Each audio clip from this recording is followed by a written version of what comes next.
नमस्कार साथियों, आप सुन रहे हैं सामुदायिक रेडियो वक्त की आवाज 91.2 FM, आपका अपना बाजा। और जैसा कि आप सभी को पता है कि आज है 21 जून और आज ही मनाया जा रहा है योग दिवस। योग न केवल हमारे शरीर की मांसपेशियों को अच्छा व्यायाम देता है, बल्कि ये हमारे दिमाग को भी शांत रखने में मदद करता है। इसी पर चर्चा करेंगे आज के इस कार्यक्रम में। तो आज हमारे साथ स्टूडियो में मौजूद हैं राजन आचार्य जी। तो बहुत बहुत स्वागत है राजन आचार्य जी का आज हमारे स्टूडियो में।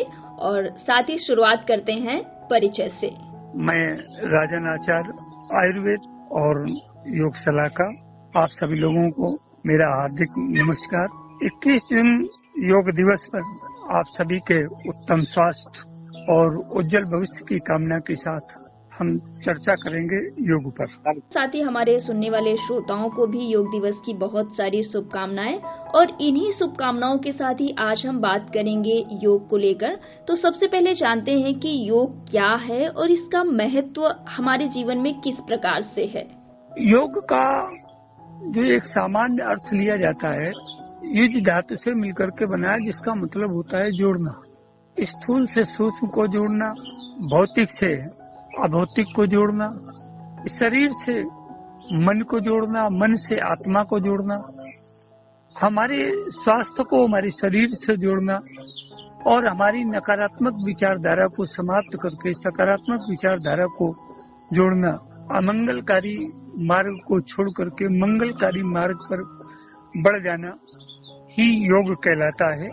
हमारी जो एक प्राचीन परिकल्पना रही है, सर्वे भवन्तु सुखिनः, सर्वे सन्तु निरामया, सर्वे भद्राणि पश्यन्तु मा कश्चित् दुर्भाग् भवेत्। इसी अवधारणा के आधार पर दत्तात्रेय संहिता में एक सूत्र है, आलस्यस्य प्रथमो विघ्नो द्वितीयस्तु प्रकृतते पूर्वोक्त धूर्त गोष्ठी च तृतीयो मंत्र साधनम चतुर्थो धातुवादा स्यात् इति योग विदो विदु। इसका अर्थ है, पहला आलस्य, दूसरा धूर्त जनों का संपर्क, तीसरा निरर्थक मंत्रों का जप और चौथा धातुवाद अर्थात रसायन विद्या। योग करने वाले को या योगी को इन चार कर्मों से दूर रहना चाहिए। इन कर्मों से निरत रह करके जो योग पथ पर आरूढ़ होता है, उसका जीवन सफल, उज्जवल, मंगलमय और सकारात्मक बनता है। बिल्कुल, ये बात आपने बहुत ही सही कही है कि योग हमारे जीवन में कितना महत्वपूर्ण है। साथ ही हम जानेंगे कि 21 जून को ही योग दिवस क्यों मनाया जाता है।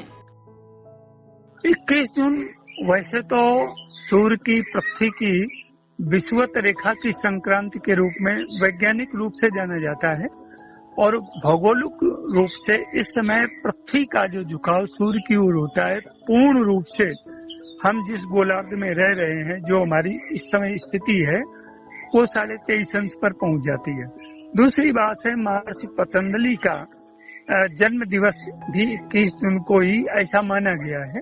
तमाम प्रकरणों में, ग्रंथों में और विषयों पर खोजने पर ये पता चला कि अलग अलग विकल्प भी हैं, परंतु 21 जून को सर्वमान्य माना गया। दूसरी बात है कि संयुक्त राष्ट्र महासभा में हमारे आज समादरणीय प्रधानमंत्री नरेंद्र जी मोदी के द्वारा जो प्रस्ताव रखा गया था, उसको विश्व के 193 देशों के द्वारा सामूहिक रूप से प्रस्तावना को समर्थन करने के उपलक्ष्य में इस 21 जून को योग दिवस के रूप में मनाया जाता है। तो हमारे संयुक्त राष्ट्र महासंघ का एक संकल्प था, स्वस्थ जीवन उत्तम भविष्य। तो स्वस्थ जीवन और उत्तम भविष्य के लिए योग दिवस को चुना गया 21 जून। इसलिए हम भारतवासी हम गर्वित हैं, हर्षोल्लासित हैं कि 21 जून को कई कारणों के, वैज्ञानिक, भौगोलिक, आध्यात्मिक और हमारे सामाजिक कारणों के कारण भी ये 21 जून इस योग दिवस के रूप में प्रतिष्ठित किया गया या मनाया जा रहा है। इस बात को तो हमारे श्रोता भी बाखूबी समझ गए होंगे कि 21 जून को ही योग दिवस क्यों मनाते हैं और इसके पीछे का कारण क्या रहा। साथ ही हमारा अगला सवाल है कि योग करने का सही समय क्या होता है और हमारे जीवन पर इसका क्या प्रभाव पड़ता है। योग केवल हाथ पैरों को तोड़ना, मरोड़ना और विभिन्न प्रकार के आसन और प्राणायाम तक ही सीमित नहीं है। योग का सीधा सा अर्थ है योग अर्थात जोड़ना, अपने बाह्य जगत को अपने अंतर जगत से जोड़ लेना, अपने मन की आवाज को सुन लेना। ये मन की आवाज हमें कब सुनाई पड़ती है? जब हमारा जीवन सकारात्मक होता है, शांत होता है, स्थिर होता है, सुस्त होता है। और ये तभी संभव है जब हमारे ऋषियों की, महर्षियों की प्राचीन प्रयोगशालाओं में जो एक कल्पना थी जिसको ब्रह्म मुहूर्त का नाम दिया गया, ब्रह्म मुहूर्त में उठ करके जब हम नित्य कर्म से निवृत्त होकर के और उस परमात्मा तत्व का ध्यान करते हैं तो उस समय ध्यान में वातावरण में शांति होती है, ऑक्सीजन की अधिकतम मात्रा होती है, नाइट्रोजन अपने स्तर पर स्थापित होती है। तो उस शांत, स्वस्थ और उन्नत वातावरण में जिस समय हम योग करते हैं, चाहे वो आसन के रूप में हो, व्यायाम के रूप में हो, प्राणायाम के रूप में हो या ध्यान के रूप में हो, हमारी समाधि के रूप में हो, किसी भी रूप में हो, उस समय जो ये ध्यान किया जाता है वो परिपुष्ट होता है और वो हमारे स्वास्थ्य के साथ हमारे अंतर घटकों को भी एक मजबूत स्तंभ प्रदान करता है, चाहे वो हमारे मन के रूप में हो, चाहे हमारे अंतर और बाह्य इंद्रियों के रूप में हो। इन सारे चीजों को एक नई दिशा और धारा मिलती है इन योग करने से ब्रह्म मुहूर्त में। तो हमें योग का समय सूर्योदय से पूर्व का 2 घड़ी पूर्व अर्थात 48 मिनट कम से कम पहले ही सूर्योदय से हमको उठ करके योग ध्यान इत्यादि करना चाहिए। वैसे ब्रह्म मुहूर्त का समय तो 96 मिनट 4 घड़ी पूर्व का कहा जाता है। इसके बावजूद भी अगर नित्य अभ्यासी योगी हैं तो वो सायं संध्या के समय में भी कर सकते हैं ऋतु के अनुकूल।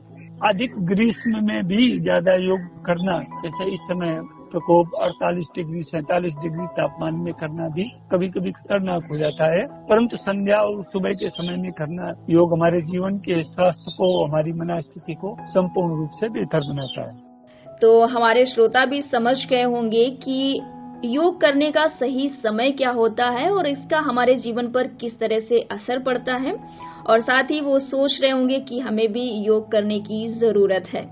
अगला सवाल है हमारा कि जो भी हमारे किसान भाई हैं और जो हमारे मजदूर भाई हैं, उनके लिए योग पर आप क्या कहना चाहेंगे? किसान स्वयं में एक योगी है। वो उसके द्वारा किया गया परिश्रम अन्न के रूप में जब उपजता है तब संपूर्ण मानव जाति का, चराचर जगत का उदर पोषण होता है। किसान योगी है, वो इतना श्रम स्वयं करता है कि उसको अतिरिक्त योग और व्यायाम की आवश्यकता नहीं है।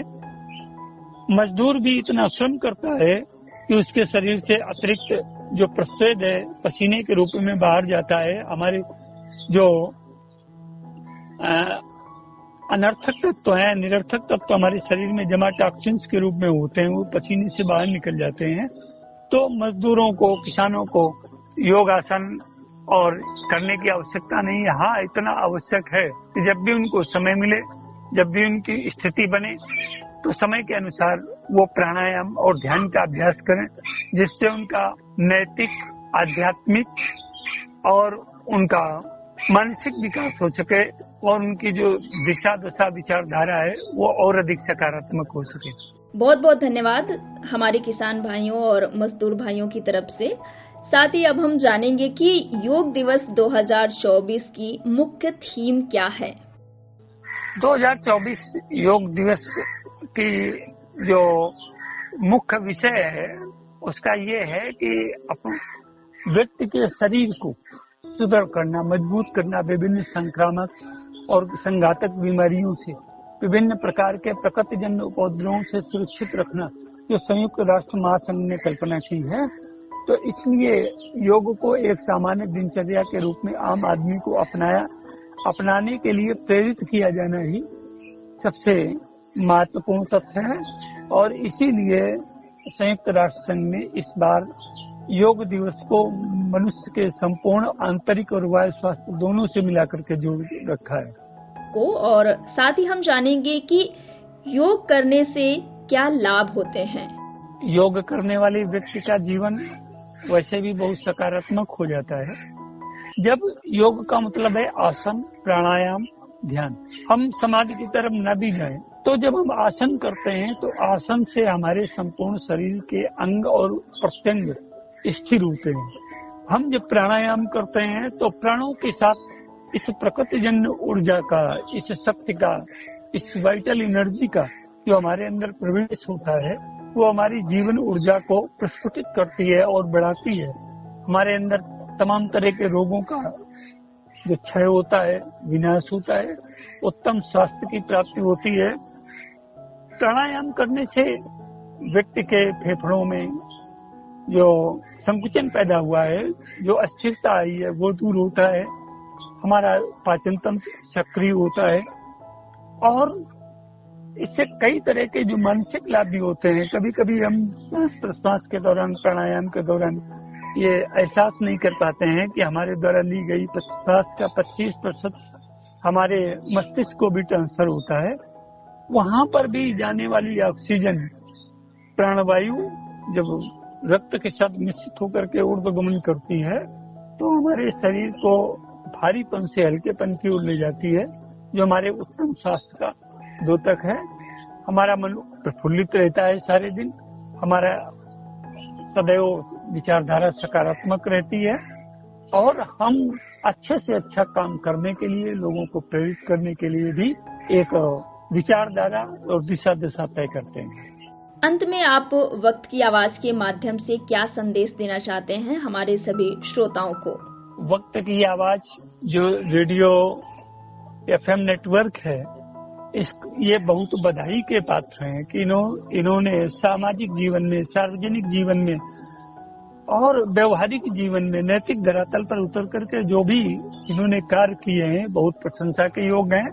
हम इनके संचालकों का, इनके सहयोगी कार्यकर्ताओं का, इनके साथ जुड़ने वाले लोगों का हृदय से और अपने मन से बहुत आभार व्यक्त करते हैं।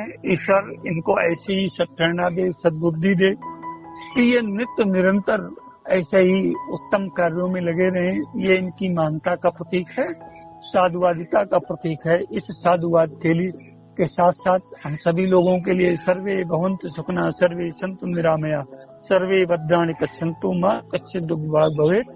सभी लोगों को इस प्रेरणा के साथ अपनी बात को यही विश्राम देते हैं। जय श्री राम, जय हिंद, जय भारत। बहुत बहुत धन्यवाद आपका कि आप हमारे स्टूडियो में आए और योग दिवस को लेकर के बहुत ही महत्वपूर्ण चर्चा की हमारे सभी सुनने वाले श्रोताओं के साथ। धन्यवाद।